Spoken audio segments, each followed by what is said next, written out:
It's a pleasure and honor for me that such a meeting, important meeting, is taking part in Slovak Republic. From the 17th to the 19th of September, the village of Vysoké Tatry, the High Tatras in Slovakia, hosted NATO's annual military committee conference. Upon arrival, the committee members were welcomed by the Slovakian military authorities. The 28 NATO chiefs of defence, together with their chairman, Admiral Giampaolo Di Paola, and NATO's two strategic commanders, Admiral Stavridis and General Stefan Abrial, gathered to discuss NATO operations, NATO reform, and the new strategic concept. This year's military committee conference was officially opened by Her Excellency Ms. Iveta Radikova, the Slovakian Prime Minister. This is the historical first meeting of Military Committee Conference 2010. In Slovak Republic, NATO has really strong trust. It's increasing each year, and at present it's more than 2/3 of our inhabitants who have real trust. After the official opening, the military committee focused on operations, and in particular on the situation in Afghanistan. ISAF Commander, General David Petraeus, who participated in the meeting via video conference, and Admiral Stavridis, Supreme Allied Commander for Operations, briefed NATO's highest military authorities on the evolution of the operation with a look to the future. 60% of the people of Afghanistan believe their country is headed in the right direction. 75% of the people of Afghanistan support the Afghan security forces in the fight against the insurgents, and the insurgency has only a 9% approval rating. Also, we have to train the Afghan security forces. We've generated 240,000 Afghan security forces, army and police. We've done that 3 months ahead of schedule. Without trainers, we will not be able to get to transition. Thirdly, we have got to have the balance right between civil and military activities. I think if we get those three things right, strategic communications, train the Afghan security forces, and the civil-military balance, we will succeed in Afghanistan, and I believe that we shall. The encouraging progress made by the Afghan National Security Forces towards achieving the standards required to allow sustainable transition was noted by the MC.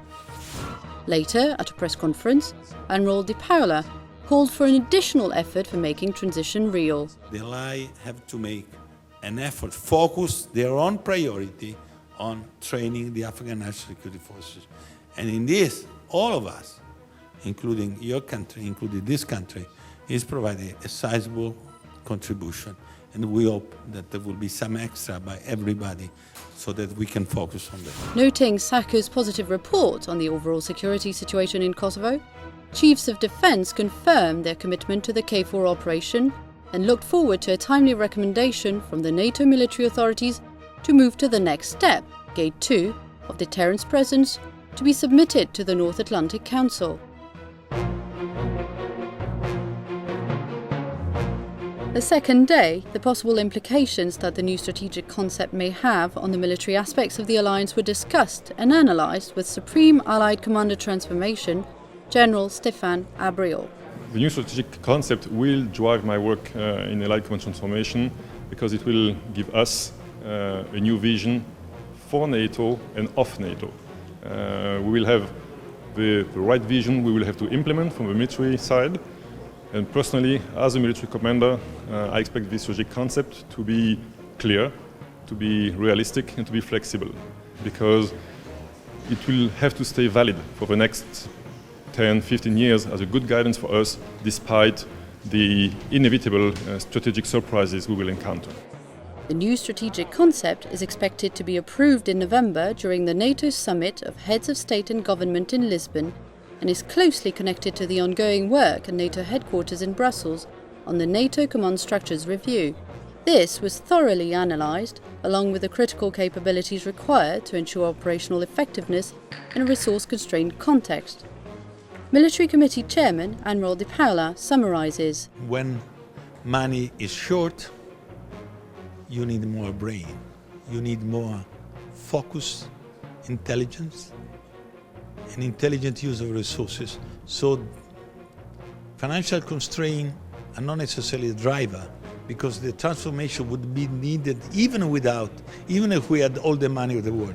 But certainly, the fact that we are in financial constraint situation, this will inevitably make even more necessary to change ourselves for the new requirement and to put the resources where they are really needed. General Ľubomír Bulík, Chief of Defence of the Slovak Republic, puts this in a national perspective. The financial economical crisis is touching us very hard, and I think it's time to speak with the other countries, with our partners, how we can effectively use the very limited resources and to do many things together. The outcome of the discussions during the military conference will be brought to the attention of the North Atlantic Council in preparation for the NATO ministerial meeting to be held in Brussels mid-October.